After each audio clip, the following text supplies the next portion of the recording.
Hii leo tuko hapa kilomita 19 kutoka tukio la kwanza la 29 Oktoba lililotokea Kimara Baruti. Hadithi zetu za rejea zinasema jambo la kwanza ni kuchunguza na kubaini chanzo halisi cha ghasia zilizotokea wakati wa uchaguzi mkuu wa Oktoba 25 na siku chache zilizofuata. La pili ni kuchunguza lengo kuu lililokusudiwa na waliohusika katika kupanga kutekeleza vitendo hivyo vya ghasia na uvunjifu wa amani.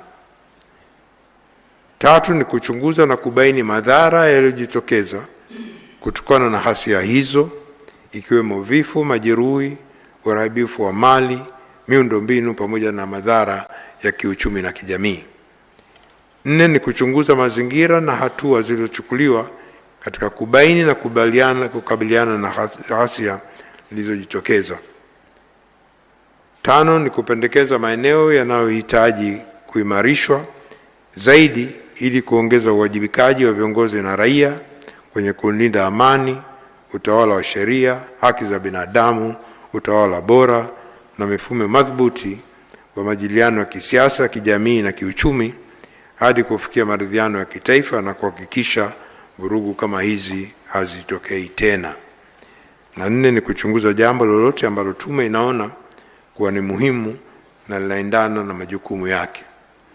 Mheshimiwa Rais, mawanda ya kazi yetu yalihusisha kufanya uchunguzi wa matukio ya wakati na baada ya uchaguzi mkuu wa Oktoba 25 na masuala yote yanayohusiana na matukio haya kama yalivyobainishwa kwenye hadithi za rejea. Aidha, kazi ya uchunguzi ilihusisha maeneo 202 yaliyoathirika zaidi katika wilaya 21 na mikoa 11 ambayo ni Dar es Salaam, Mbeya, Songwe, Mwanza, Geita, Arusha, Iringa, Dodoma, Shinyanga, Mara, tume pia na Ruvuma. Tume pia ilitembelea Zanzibar na mkoa wa Kilimanjaro kama sampuli ya maeneo ambayo hakuwa na ghasia ili kujifunza mazingira yaliyosababisha hali hiyo. Methodolojia tuliyotumia kwenye uchunguzi. Mheshimiwa Rais, hatua ya kwanza ya kazi ya tume ilikuwa kujiwekea kanuni za uendeshi kwa mujibu wa kifungu 11 cha sheria ya tume ya uchunguzi sura ya 32 ili kuongeza utendaji kazi wa tume. Kadhalika, tume iliandaa methodolojia inayoongoza namna ya kufanya kazi yake kwa mujibu wa hadidu za rejea.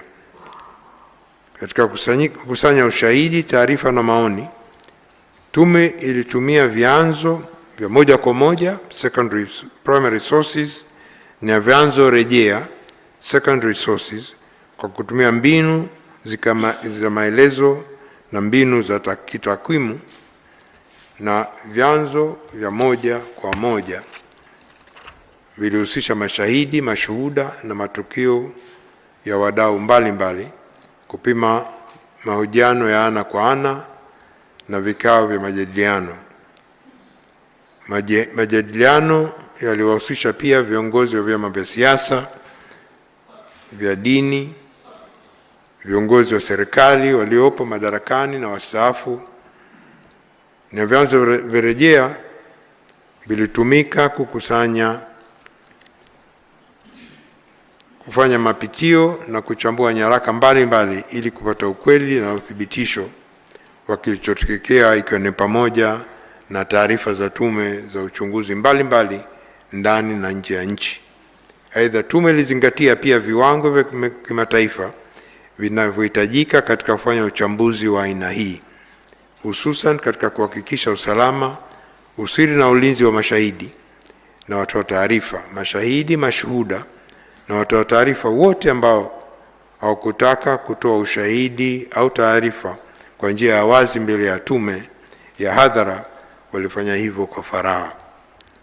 Moja ya mbinu muhimu zilizotumika ni mahojiano ya ana kwa ana, ambao kundi kubwa lilikuwa ni la waathirika, wafiwa, majeruhi, waliopoteza ndugu, walioharibiwa na kuibiwa mali, lakini kupitia usikilizaji wa wazi na wa faragha, pamoja na kuchukua maelezo ya kiapo ya maandishi affidavit. Jumla waathirika 1323 walisikilizwa na maelezo ya kiapo kuchukuliwa kwa waathirika 553. Tume pia ilipokea jumla mawasilisho ya maandishi 149 kupitia njia ya posta, 323 kufikishwa kwenye ofisi ya tume na 557 kupitia barua pepe. Vile vile jumla ya madodoso 4891 yalipokelewa na ujumbe mfupi kupitia SMS 33250 na ujumbe wa WhatsApp 23195 na kupata maoni kupitia simu za tume. Kadhalika, ziara za mikoani ambazo zilikuwa muhimu, tume ilifanya majadiliano na vikundi 170 wenye jumla ya washiriki 2099, na kwa upande wa Dar es Salaam jumla ya mijadala ya vikundi 31 vilikuwa na washiriki 1466. Mheshimiwa Rais, katika mikoa na wilaya zilizotajwa, tume ilikutana na waathirika, wafiwa, majeruhi, waliopotelewa na ndugu na walioharibiwa au kuibiwa mali zao, makundi maalum ya wananchi wakiwemo mamalishe, babalishe, bodaboda, machinga, watoto wasio na makazi maalum, wajasiriamali wadogo, machinga na kadhalika.